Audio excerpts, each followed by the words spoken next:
Ronald Castaneda. In the midst of a global pandemic, people have been searching for anything and everything to get their mind off the constant dangers around them. For the casual sports fan, it might come easy. Whether you fell in love with Vladimir Guerrero or Vladimir Guerrero Jr., Ed McCaffrey or Christian McCaffrey, Dell Curry or Stephen Seth, one entity, a timeless one, still brings us all together. Sports cards.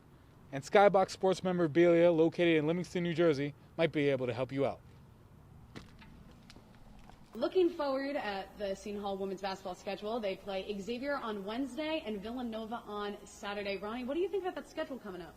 Well, first off, taking a look at Xavier, they're not exactly the best team the Pirates could face. I think it's more or less a resume builder for them. Just get a win there, then come back and head down to Philadelphia and play Villanova, who came in to Walsh Gymnasium earlier this season and stole a game from the Pirates. But once again, I would like to add, that was before Andrea Espinoza-Hunter really took off and, put the Big East on notice like she has. So I do think Villanova is smart enough to, plan around her. But that's also going to open up opportunities for players like Maya Jackson, Desiree Elmore, and Lauren Park Lane. So I think it'll be fun to watch, and especially for the Pirates. I think that's a game that they're going to need to win if they want to look to start dancing in March. To really understand what was going to happen. First off, free throws. When they were shooting free throws, we heard pin drops. Absolute silence. From miles away. And, it got to the point where if I could hear a player wiping, their shoes clean, it was ridiculous. That's not something you usually hear. It's kind of weird. It's kind of odd. It felt like I was in the Twilight Zone. But for the most part, this is something these players are going to have to deal with. And it obviously, takes a toll on all of them. And they're going to look to pick it up. Yeah, I just think the universe has to be against the Seton Hall Pirates. There were moments throughout that game where it was getting comical. First off, Bryce Aiken guaranteeing making 2 free throws. That was like a Joe Namath kind of thing. It must have cursed him for the rest of the game. That was awful. Then I remember there was a loose ball where it went through the hands of 3 Pirates, and then Whaley for UConn picked it up and slammed it home right in their face. Not to mention, you talked about Sanogo. Sanogo averages 6 points on the season. He had 16 last night. I think there's no other way I can look at it. Yeah, this team has struggled for the past few games, but really, that was abysmal. I haven't seen anything like that. Like I said, it was getting comical at some point. So, the Pirates might have shot themselves in the foot. We're going to talk about it much later, but that was really ugly last night. Stick with my dark horse here, and I'm going to say the Heat are going to make it to the finals.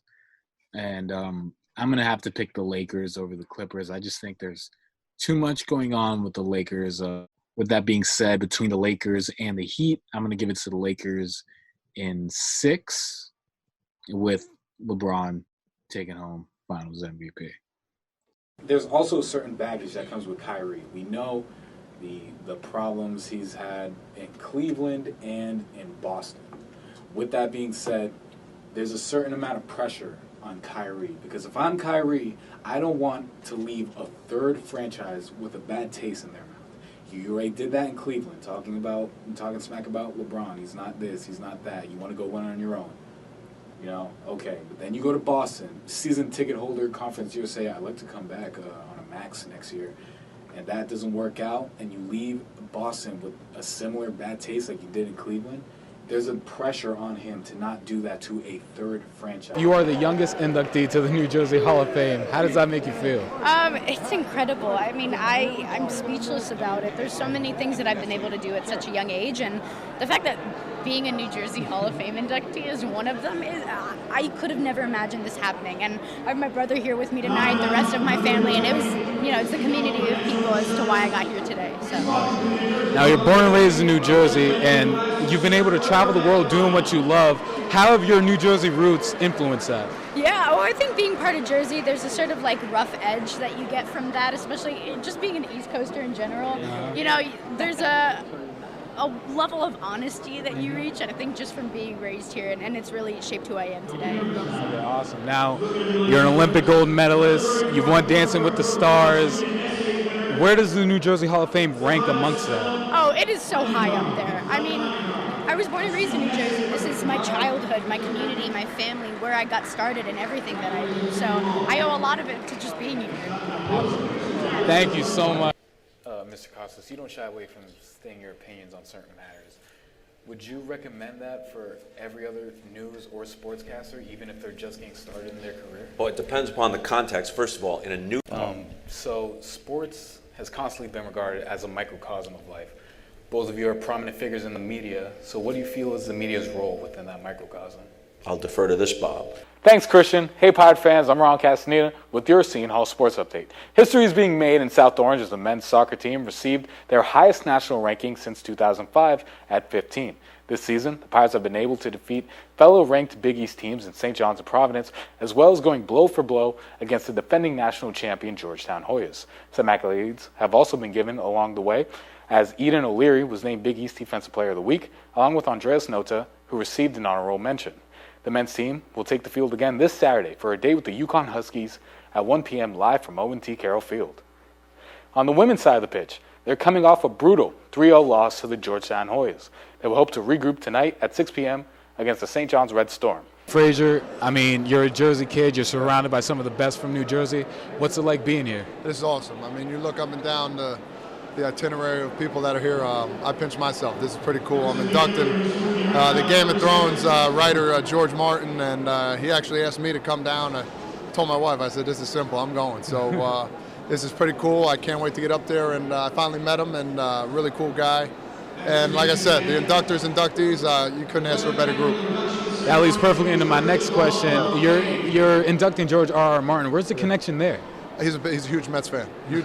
So even though I'm not with the Mets right now, I guess I made an impact on him, so it's pretty cool. In a season like no other, the Tampa Bay Buccaneers became champions of football in a 31-9 victory over the Kansas City Chiefs in Super Bowl 55. Tom Brady continued to add to his legacy, throwing for 201 yards, 3 touchdowns, on his way to the game's MVP honors. The Chiefs, on the other hand, had a night they'd rather forget. Patrick Mahomes threw for 270 yards, 2 interceptions, as Kansas City couldn't get anything going against the Bucs defense. Amid the pandemic, social distancing was still applied, with 25,000 fans in attendance at Raymond James Stadium. 7,500 of those attendants being vaccinated healthcare workers, as over 30,000 cutouts filled the remaining seats. Famed singer The Weeknd also put on the concert of the year at halftime. The Grammy-winning artist went solo the entire performance, only being surrounded by his masked backup dancers. Confetti rained from the skies as the Tampa Bay Buccaneers also became the first team in NFL history to win the Super Bowl at their home field, as Tom Brady's 7th Super Bowl gives him more than any other franchise in NFL history. Reporting for WSU News, I'm Ronald Castaneda. Thanks, Jason. Hey, Pirate fans, Ronnie Castaneda here with your Seton Hall Sports Update.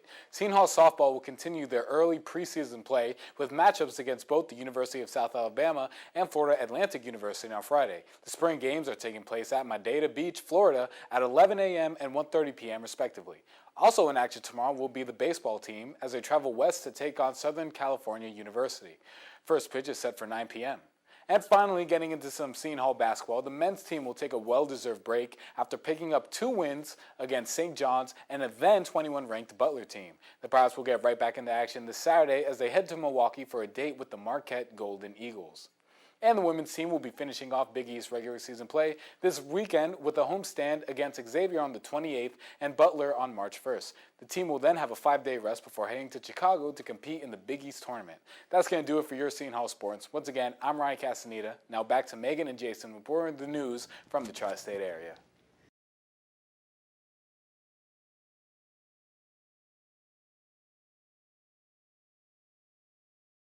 Out of Boston, the Celtics with a 3-point deficit, 5 seconds left. Jason Tatum purposely misses the free throw. A scramble for the ball ends up in the hands of Jaylen Brown, who sends it for 3 at the buzzer. A miracle shot off the hands of Jaylen Brown, good enough to get the truth. Paul Pierce out of his seat, rallying up the fans at TD Garden as the C's force overtime.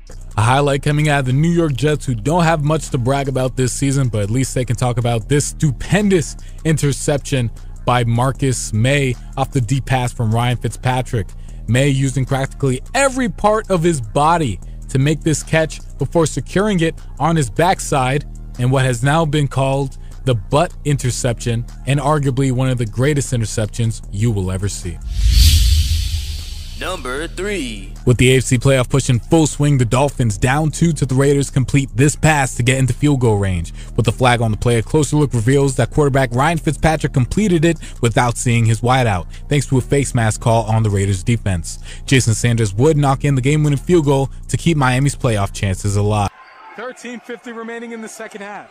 Bryce Aiken has it for the Pirates on the right wing. He gets it to Shavar Reynolds. Reynolds will take a baseline drive. They kick it out to the corner. Pass nearly stolen by Bryce Aiken. He'll take the drive and kicks it back out to the corner for Shavar Reynolds. Puts up a mid-range jumper. No good. Rebounded by Champagnie. Newly entered Adaibusu gets the rebound. Now here's Greg Williams. Gets it back to Adaibusu at the top of the key. Now in the hands of McGriff. McGriff will take the baseline drive. Try to put up a layup. No good. And they're going to say it went out of bounds off of Seton Hall. So St. John's will retain possession under their own basket. Miles Cale will re-enter the game for Bryce Aiken. A big problem I've seen as of late with Seton Hall is on their rebounding. A lot of the times they're going up with one hand. You got to go up with two and grab it, secure the ball. And a quick shot on the other end for Champagnie. Gets it to fall. So now it's 49-46. St. John's leads. Mamukelashvili takes the drive. He'll kick it out to the corner. Miles Cale, he's on the left wing. He'll get the screen from Mamukelashvili. He'll pull up for three. No good. It's rebounded by Earlington. Earlington gets it to his point guard, Greg Williams. Now in the hands of Champagnie, who will take the left baseline drive, put up a layup. Can't get it to fall. And they're going to call a foul on the floor. So it looks like, appears as if Champagnie will be shooting some free throws. Yeah, Seton Hall catching a break there is on the floor on Shavar Reynolds. That's his third foul. He needs to be careful. This has been a problem as of late. Shavar Reynolds getting in late foul trouble, and they really need him down the stretch in this game, especially the way it looks like it's going to be playing out. Champagnie gets the first free throw to fall, so now it's a 50-46 St. John's lead. Now, Liam, we were calling this game when it was 18-0. St. John's storming their way back, now leading by 4. Champagnie set to shoot his second free throw. That one's up and good. It's now a 5-point lead for St. John's. And I think the key down the stretch here has been Julian Champagnie. He's getting the opportunities now, and he's capitalizing on them. And he's really playing well with 16 points so far. He's got 6 points in this second half already.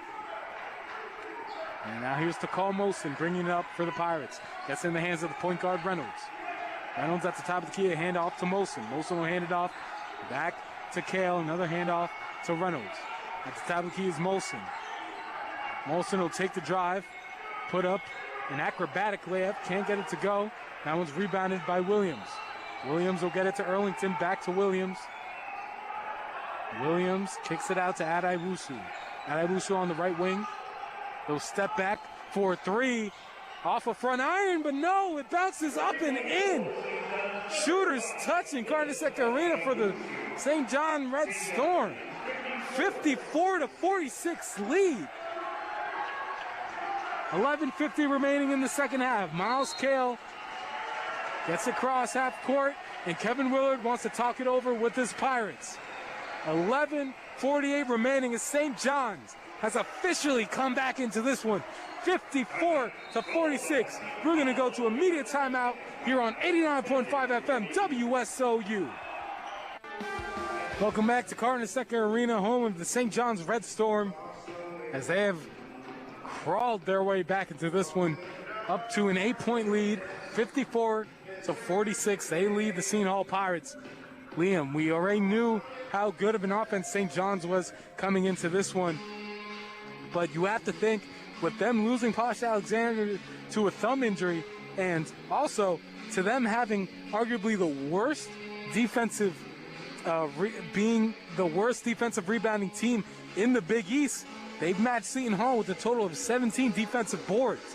So some lackadaisical play there for the Pirates, and that's really proved to be the deciding factor in this one, as St. John's 8-point lead.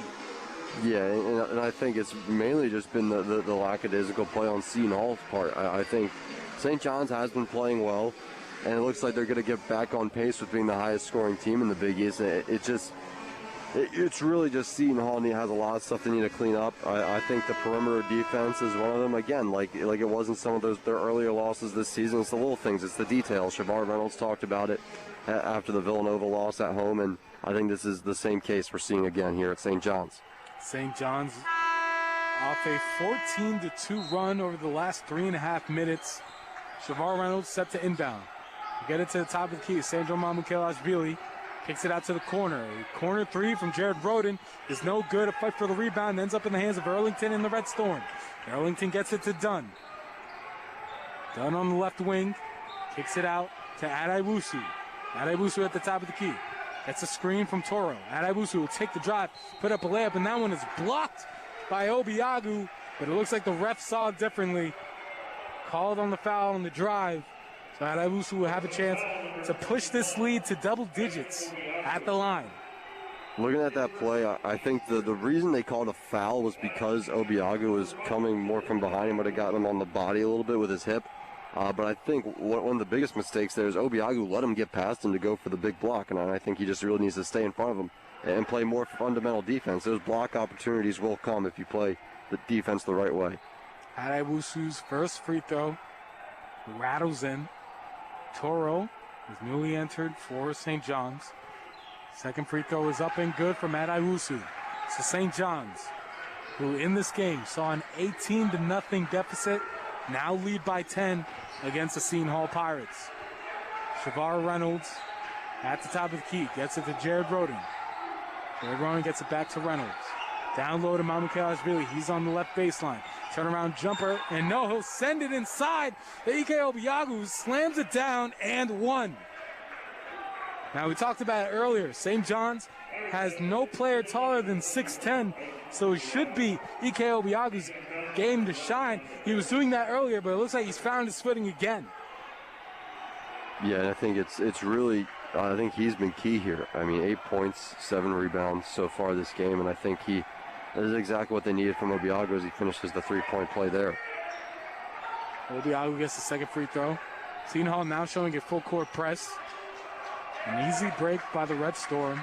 On the right wing is Dunn. He swings it to Adaiwusu. He's now at the top of the key. Adaiwusu will take the drive, put up a layup, bounces up and in. Adaiwusu seems like he's the ultimate lucky shooter here. Back-to-back lucky bounces for him. 10:45 remaining.